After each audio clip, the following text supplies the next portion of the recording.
मैंने आप लोगों से प्रॉमिस किया था कि जब भी एंटमैन क्वांटमania रिलीज़ करेगा तब उसकी एक्सप्लेनेशन ज़रूर आएगा, तो लो हाजिर है। मूवी की स्टार्टिंग में हम क्वांटम डेल नाम के एक जगह पे जेनेट को देखते हैं। उसे अचानक एक क्रिएचर हमला कर देता है, पर तभी एक आदमी उस क्रिएचर को शूट करके जेनेट की जान बचाता है। और इस आदमी का नाम था कैंग, इस मूवी का असली मेन विलेन। इसी बीच एक बात कह देता हूँ कि अगर नए हो तो सब्सक्राइब कर दो, क्योंकि मार्वल की जब भी कोई न्यू मूवी आएगा तब इस चैनल पे भी उसका एक्सप्लेनेशन ज़रूर आ जाएगा। तो अब हम हमारे एंटमैन यानी स्कॉट लैंग को देखते हैं। इन दिनों वो एक सेलिब्रिटी से कम नहीं है, सब लोग उसके साथ फ़ोटो खिंचाना चाहता है और उसे फ्री में रेस्टोरेंट में खाना भी मिल जाता है। उसके ऊपर एक नोवेल भी पब्लिश हुआ है और वो अब अपनी ज़िंदगी में अपनी वाइफ होप के साथ बहुत खुश है। एक दिन स्कॉट को फ़ोन आता है और उसे पता चलता है कि उसकी बेटी अभी जेल में है, क्योंकि उसने पुलिस वालों के साथ झगड़ा किया है। इसीलिए स्कॉट और होप जल्दी से उसे छुड़ाने जेल जाता है और उसे छुड़ाने के बाद घर आ रहा होता है। और आते वक्त केसी ने पुलिस की गाड़ी को पेन पार्टिकल की मदद से छोटा कर दिया था। जब स्कॉट को यह बात पता चलता है तब वो केसी के ऊपर गुस्सा हो जाता है और उन दोनों के ऊपर एक बहुत बड़ा कन्वर्सेशन हमें सुनने को मिलता है। इसके बाद वो लोग स्कॉट के ससुराल आता है और यहीं हम जेनेट को देखते हैं। सल क्वांटम रेल में रहने के बाद अब वो किसी तरह से वहाँ से वापस आ चुका था। लंच करने के बाद केजी सबको उसके बनाई गई एक मशीन को दिखाता है जिससे क्वांटम रेल में भी सिग्नल भेजा जा सकता था। और जब वहाँ से जवाब वापस आएगा तब उन्हें उस जगह के बारे में जानकारी मिलेगा। जब जेनेट इस बात को सुनता है तब वो तुरंत इस काम को रोकने के लिए कहता है, क्योंकि क्वांटम रेल एक अलग डायमेंशन में है और वहाँ के टाइम और रूल्स हमारे डायमेंशन से काफ़ी अलग है। और आने वाले खतरे को रोकने के लिए वो उस मशीन को बंद करने वाला था, लेकिन तभी उस मशीन से तेज़ रोशनी निकलने लगता है और देखते ही देखते उन सभी को अपनी तरफ खींचने लगता है और भेज देता है क्वांटम रेल में। क्वांटम रेल में वो लोग दो अलग अलग जगह पे गिरता है। एक जगह पे स्कॉट और उसकी बेटी था और दूसरी जगह पे जेनेट, होप और हैंक था। क्योंकि जेनेट इस जगह पे 30 साल कैद था, इसीलिए उसे यहाँ के हर खतरे के बारे में एहसास था। लेकिन स्कॉट और केजी मुसीबत में पड़ जाता है।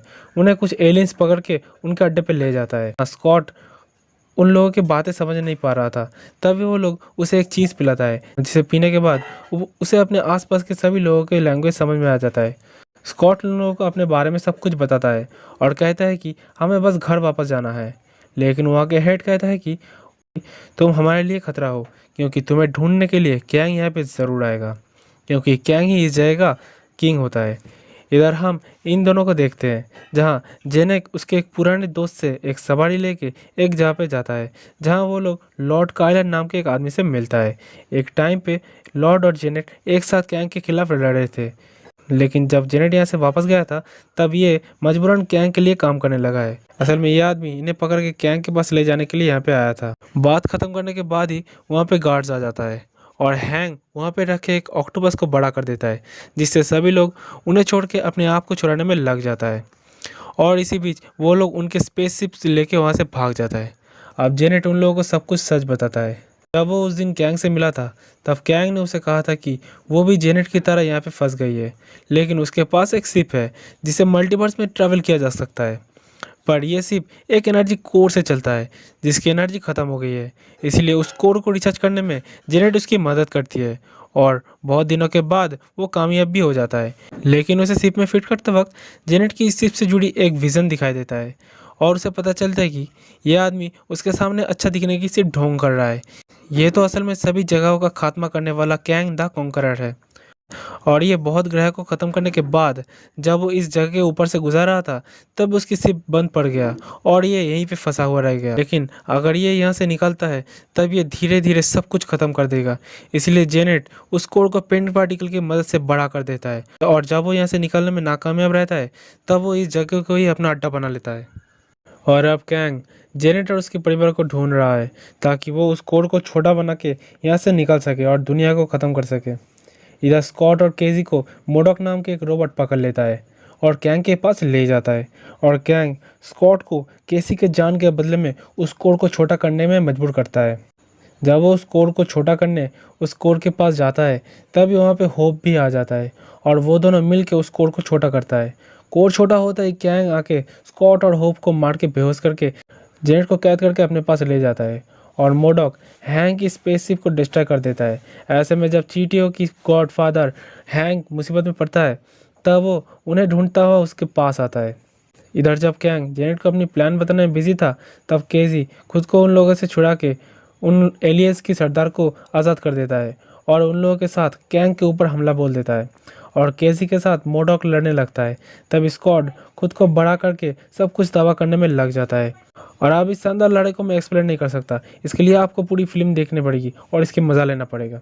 अब कैंग उस कोड को फिट करके यहाँ से जाने की तैयारी करता है, लेकिन स्कॉट उसके शिप तबाह कर देता है, जिस वजह से अब कैंग द कॉन्करर गुस्सा हो जाता है। कैंग सभी लोगों को बेरहमी से मारने लगता है, उसे बच के सभी लोग भाग जाता है। अब उसके सामने करने के लिए एंड मैन फैमिली तैयार था। कैंग कहता है कि तुम मुझे नहीं हरा सकते, कि मैंने कितने एवेंजर्स को मार दिया है और तुम लोग तो सिर्फ चींटियों से खेलते हो। उसके ये बात से उन लोगों को याद आता है कि उन लोगों के पास तो चींटियों का पूरा फौज है। तभी हैंग अपनी एंट आर्मी के साथ एक शानदार एंट्री करता है और कैंग के ऊपर टूट पड़ता है। इसी बीच वो लोग एक पोर्टल खुलता है, जिससे वो लोग एक एक करके घर वापस आ रहा था। लास्ट में स्कॉट था, लेकिन जैसे ही वो जाने वाला था तभी वहाँ पे कैंग आ जाता है और अब स्कॉट और होप मिलके उस कोड को फिर से बड़ा कर देता है और उसे उस कोड के पास फेंक देता है, जिससे वो कोड कैंग को अपने अंदर ले लेता है। घर वापस आने के बाद स्कॉट की ज़िंदगी वापस नॉर्मल हो जाता है। इस मूवी के पोस्ट क्रेडिट सीन और मिड क्रेडिट सीन के लिए हम एक अलग से वीडियो लाएंगे। उसे देखने के लिए इस चैनल को अभी सब्सक्राइब करके उस बेल आइकन को दबाने के बाद ऑल पे क्लिक कर देना, ताकि जैसे ही मैं उस वीडियो को अपलोड करूं आपके पास नोटिफिकेशन सबसे पहले पहुंचे। तो मिलते हैं अगले नए वीडियो के साथ, तब तक के लिए बाय बाय।